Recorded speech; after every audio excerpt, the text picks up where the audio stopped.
I guess I don't understand. No, I can tell. At this point, I would feel comfortable paying rent from the point now, or at least Monday. You can't do that. You are simply amazing. I wasn't talking to you. Okay, that's nice. You know what, young man? I'm going to tell you one thing right now, and I'm going to tell you, you better check yourself. I don't know why you felt a necessity to interrupt her as she's addressing the court. So you might as well take yourself out of this courtroom right now. Right now. And when you feel like you can behave yourself, then you can come back in. This overconfident defendant walked into Judge Simpson's courtroom, acting like he was about to rewrite the rules of justice itself. From the very first moment, his tone, body language, and words screamed arrogance.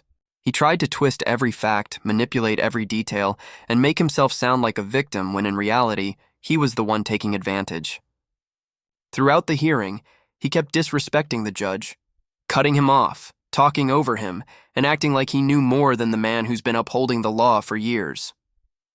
His mission was clear: to get free rent by dragging his landlord's name through the mud. He painted a picture of a so-called broken-down apartment, claiming the landlord refused to fix anything. But when the truth began surfacing, the lies started crumbling one by one. It turned out most of his complaints were either exaggerated or completely made up. And let me tell you, the way this hearing ends, it's pure poetic justice. Karma doesn't just knock. It slams the door right back in his face. It's one of those court moments where you can literally feel the energy shift from arrogance to humiliation. By the end, even the viewers are left shaking their heads at how fast pride can turn into downfall. Also, I genuinely want to know, do you guys enjoy watching Judge Simpson's cases? Because he's one of those rare judges who mixes fairness with fire. Let's dive in deeper because this one's a wild ride. Okay, where are we on this? This is set for trial.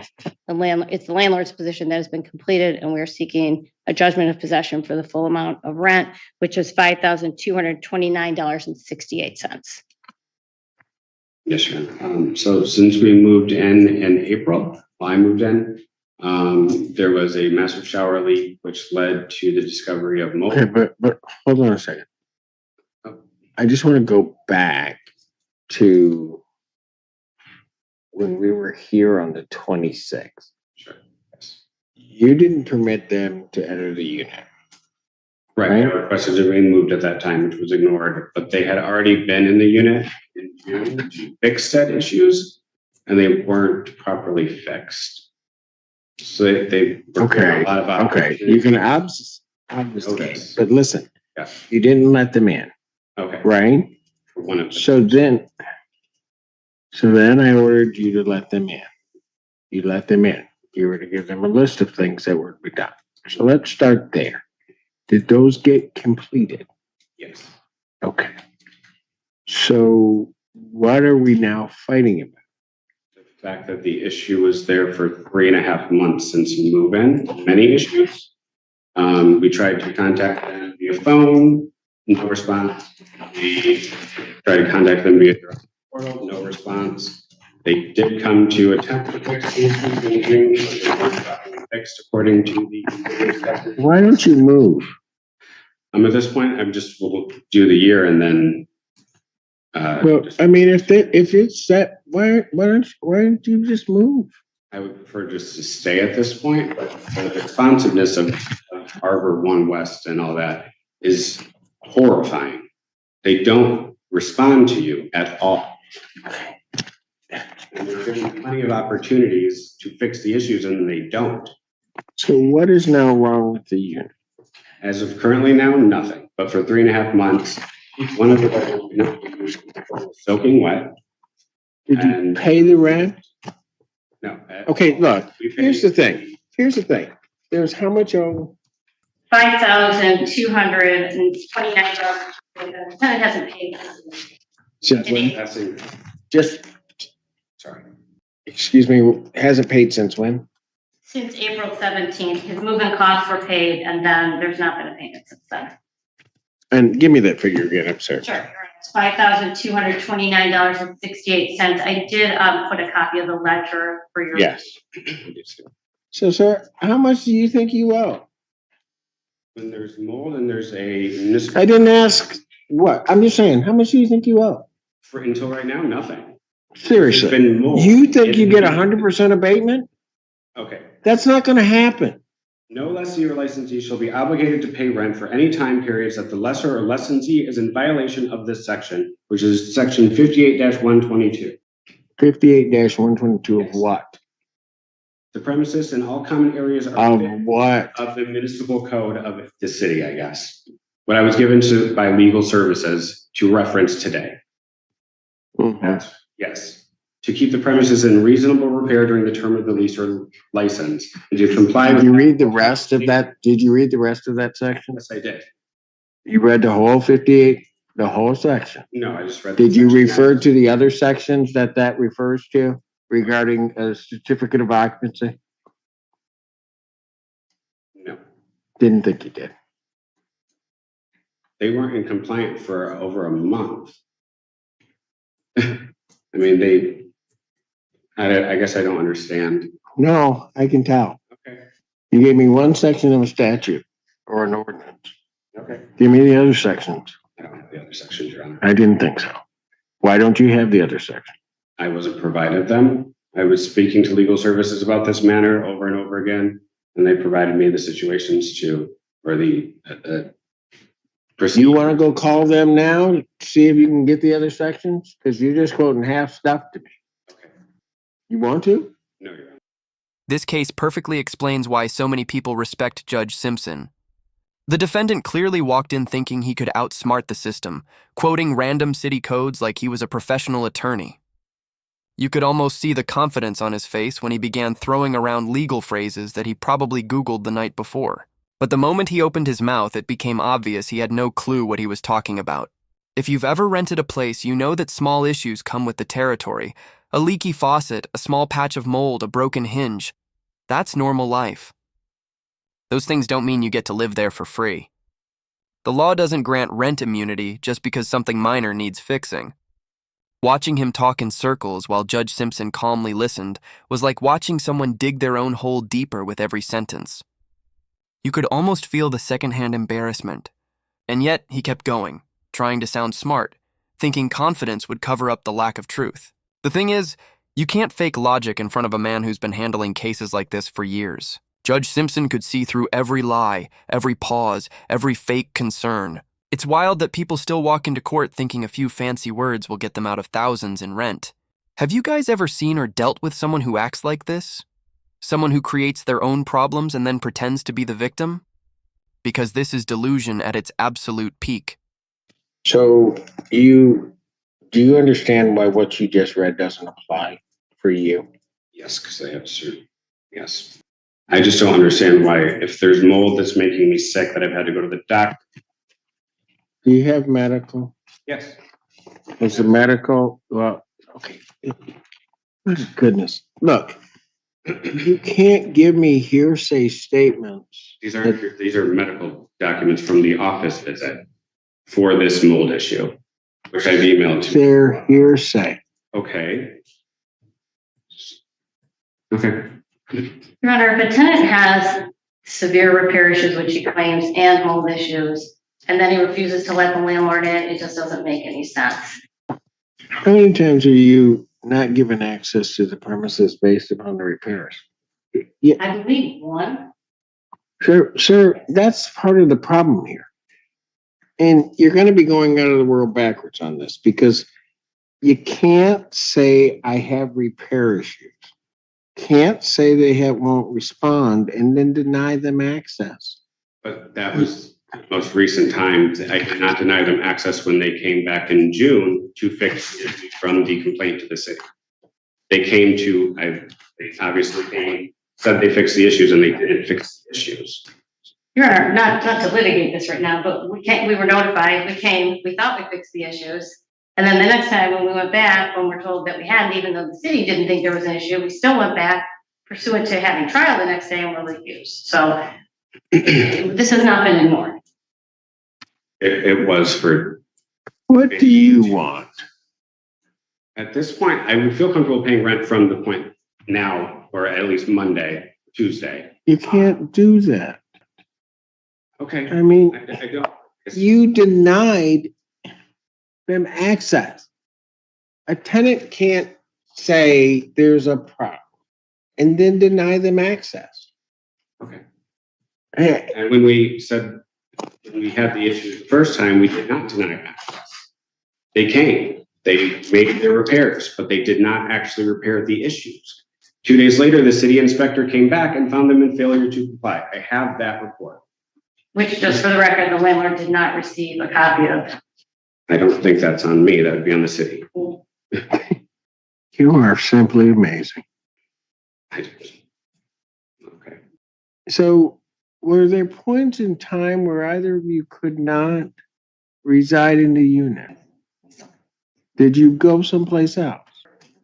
Pardon? I made other arrangements, yeah. Just you or Just- both of you? Oh, Initially, when he moved in, I was to come shortly thereafter, and then when I was helping him, I actually did tell him, and we have a witness that I said it smells like mold in here, the floor's wet in the second bedroom. did you move in then, or what did you do? I have issues when I go to his house. I can't go there. I have autoimmune issues. I have also. I wasn't talking to you. Okay, that's nice. You know what, young man? I'm going to tell you one thing right now, and I'm going to tell you better check yourself. So I'm going to give you a minute to go out into the hallway. Otherwise, what's going to end up happening is you're going to be in contempt. I was talking to Miss Cunningham. I wasn't addressing you. I don't know why you felt a necessity to interrupt her as she's addressing the court. So you might as well take yourself out of this courtroom right now. Right now. And when you feel like you can behave yourself, then you can come back in. Ms. Cunningham, let me ask you this. If you have autoimmune issues, I get it, and that there's a place where you can't stay, why would you want to be obligated to this lease? I support Mr. Jenkins in the sense that I have people that I can stay with. I have other opportunities. It wasn't hard for me to find somewhere else to go. I don't know Mr. Jenkins' situation, which is why initially we entered into living together, because he did that and it worked.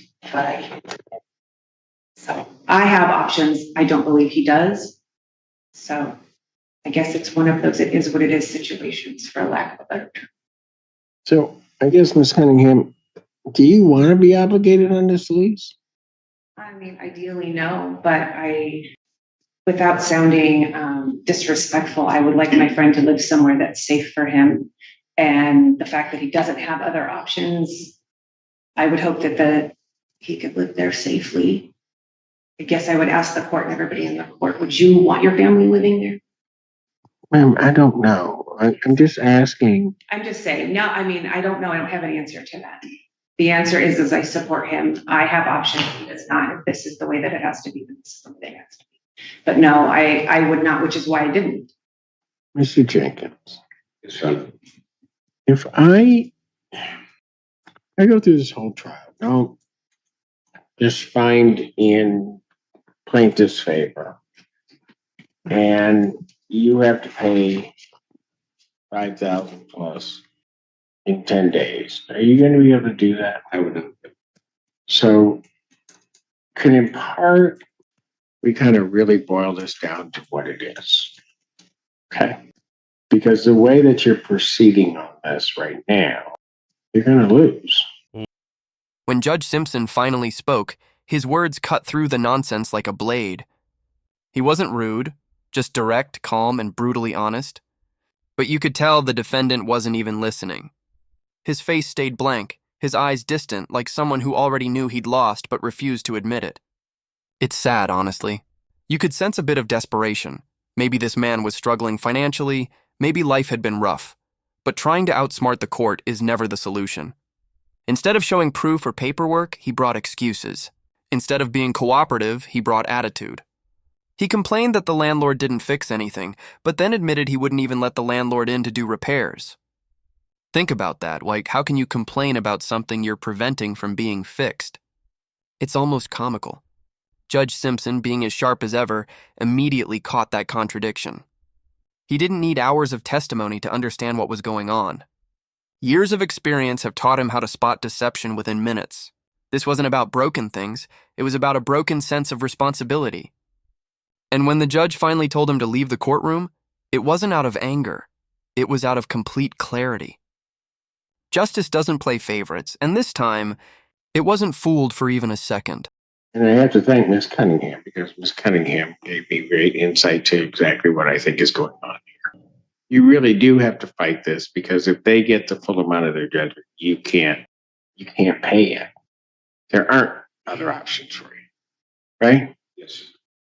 That's why you can't, when they say, just leave, we'll let you out. You can't do that, right? I mean, you could, but then you need the funds to be able to do something else. I'm sorry. Young man, can I just ask you a question?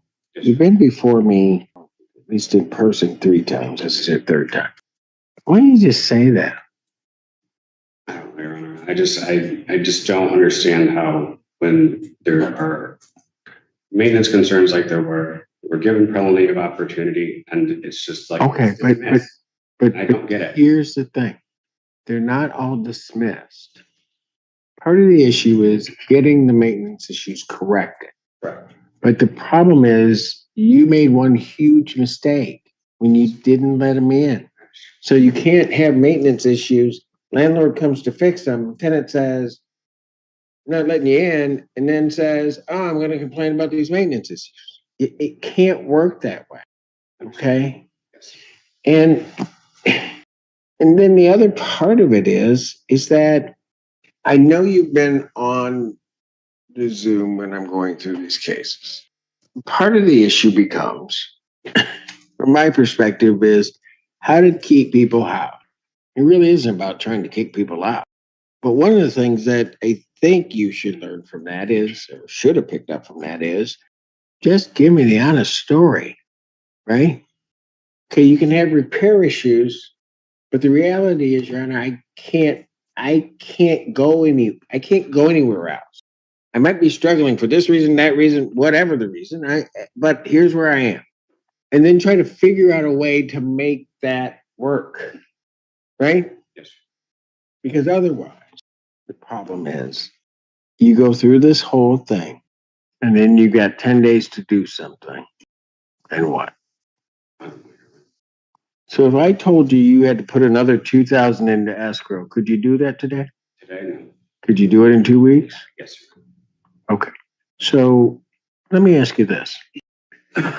Did you talk to them? I mean, so here's the thing. You're telling me a condition exists, right? But now what makes the landlord not really have to negotiate regarding that is you didn't let them in. The tenants have obligations too. They have to notify the landlord. They have to make sure to provide access. They have to make sure to do all of those things, right? And they weren't done until 2 weeks ago. I mean, I did all that. So that's where I'm just a little confused. Yes. Right.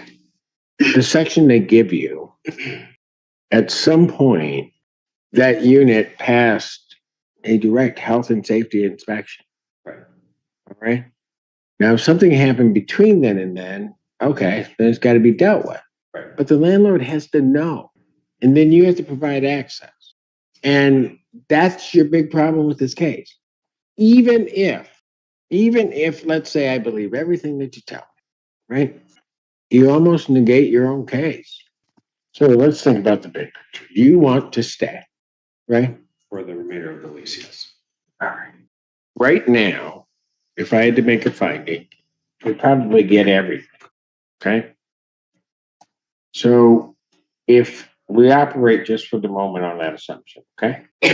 How do you propose getting to your goal of being able to stay? By providing the rest of the rent if it was to go in their favor. Okay, so maybe I should have inartfully asked the question. Okay, you want to stay the rest of the lease. Correct. You're about 3,000 some change behind, right? Yes, sir. How do you propose making that up so that you can accomplish your goal of staying the rest of the lease? The next pay period, I can put at least another $1,500 in. I'm not quite sure where the over 5,000 is coming from, since we did pay the. Hold on. Honestly, This entire hearing might go down as one of the most time-wasting cases Judge Simpson has ever had to sit through. The defendant walked in ready to prove everyone wrong and walked out proving exactly why personal accountability matters. Within minutes, he embarrassed himself, quoting random sections of the law he didn't even understand, trying to sound like an expert while completely ignoring the fact that he refused to let maintenance enter for repairs. Like, make it make sense. Anyone with common sense could see right through this performance. It wasn't about unsafe conditions or legal rights. It was about avoiding payment. Deep down, he wasn't fighting for justice. He was fighting to keep a roof over his head without paying for it. And honestly, that's not being clever. That's just being irresponsible. The irony is wild. He thought he was standing up to a system that was unfair, but in truth, he was just proving why the system exists in the first place, to stop people from abusing it. At this point, calling him a tenant doesn't even fit. He's basically a squatter, staying somewhere rent-free and pretending it's justified.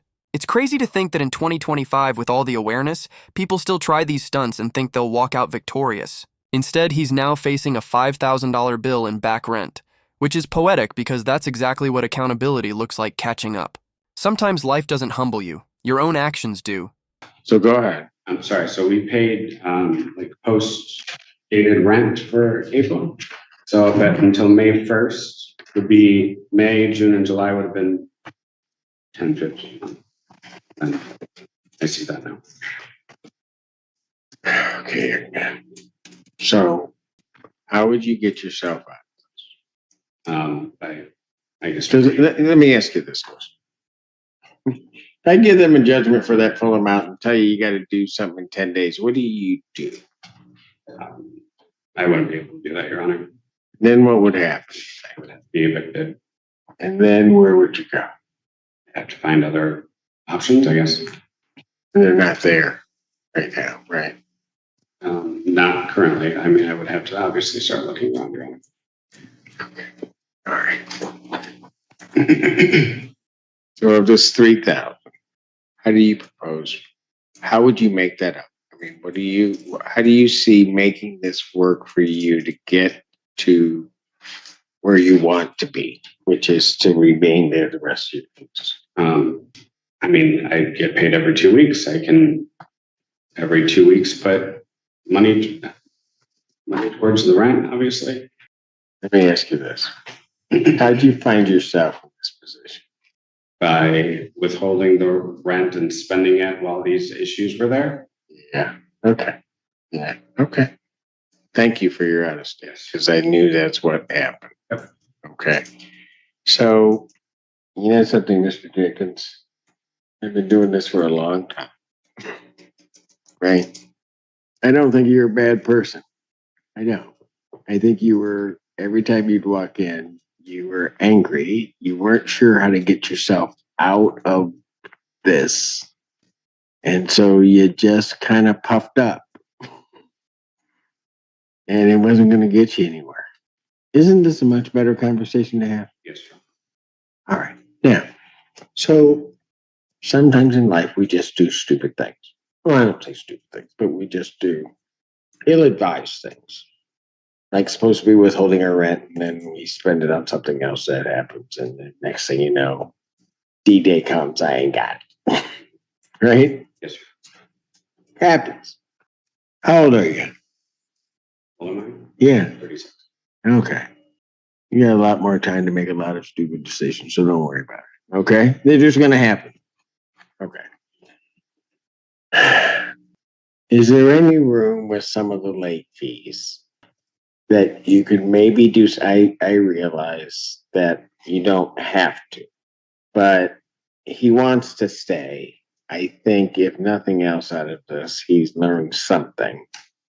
And he can figure out a way to get this paid and caught up. Right now, in my estimation, is an opportune time to try to arrange to do that because we're at the beginning of the month and we don't have September clicking. So here's what I'm going to ask you to do. Go out, talk to the landlord, see what they're willing to do for you, and give them a proposal as to how you're going to get this paid off and caught up. Okay? All right. And man, go out and talk to them. See what you can work out. Remember your end goal. By the end, the mask finally fell off. The defendant's plan to outsmart both the landlord and the court completely imploded in real time. Every excuse he threw out just circled back to one truth. He had spent his rent money somewhere else and came to court hoping his words could buy him time. Judge Simpson asked the simplest, most powerful question. How about now? Are there any problems? And the silence that followed said everything. No, he replied quietly, and that was the nail in the coffin. It's both frustrating and fascinating to watch someone self-destruct like that. This man is 36 years old enough to know better, yet still playing the same games you'd expect from a teenager trying to dodge chores. At some point, you stop blaming others and start accepting that life gives back what you put into it.